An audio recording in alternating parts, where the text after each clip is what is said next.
Bonjour, chers amis de mon cœur. Nous sommes de retour avec notre humble lecture du livre des esprits, un livre écrit par Allan Kardec, Les Esprits. Aujourd'hui, nous allons répondre à la question suivante. Qu'est-ce que c'est l'esprit? Esprit. Alors, c'est l'esprit est le lien qui unit l'esprit à la matière du corps. Il est puisé dans les milieux ambiants, dans les fluides universels. Il tient à la fois de l'électricité, du fluide magnétique et jusqu'à un certain point de la matière inerte. On pourrait dire que c'est la quintessence de la matière. Pardon. C'est le principe de la vie organique, mais ce n'est pas celui de la vie intellectuelle. La vie intellectuelle est dans l'esprit. C'est en outre l'agent des sensations extérieures. Dans le corps, ces sensations sont localisées par les organes qui leur servent de canaux.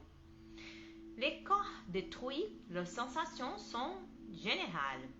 Voilà pourquoi l'esprit ne dit pas qu'il souffre plutôt de la tête que des pieds. Il faut du reste se garder de confondre les sensations du périsprit, rendues indépendantes, avec celles du corps. Nous ne pouvons prendre de ces dernières que comme terme de comparaison et non comme analogie. Dégagée du corps. L'esprit peut souffrir, mais cette souffrance n'est pas celle du corps. Ce n'est cependant pas une souffrance exclusivement morale, comme les remords, puisqu'il se plaint du froid et du chaud. Il ne souffre pas plus en hiver qu'en été. Nous en avons vu passer à travers les flammes sans rien éprouver de pénible. La température ne fait donc sur eux aucune impression. La douleur qu'ils ressentent n'est donc pas une douleur physique proprement dite. C'est un vague sentiment intime dont l'esprit lui-même ne se rend pas toujours en compte parfait. Précisément parce que la douleur n'est pas localisée et qu'elle n'est pas produite par les agents extérieurs.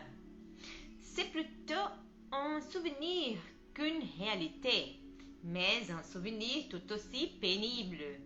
Il y a cependant quelquefois plus qu'un souvenir, comme nous allons les voir. Alors, dans le prochain épisode, nous réfléchirons à la question suivante. Comme le périsprit se détache-t-il du corps? Eh bien, nous avons terminé notre lecture pour aujourd'hui. J'espère que vous l'avez apprécié autant que moi. Que Dieu vous bénisse tous. Bisous mes amis, à la prochaine.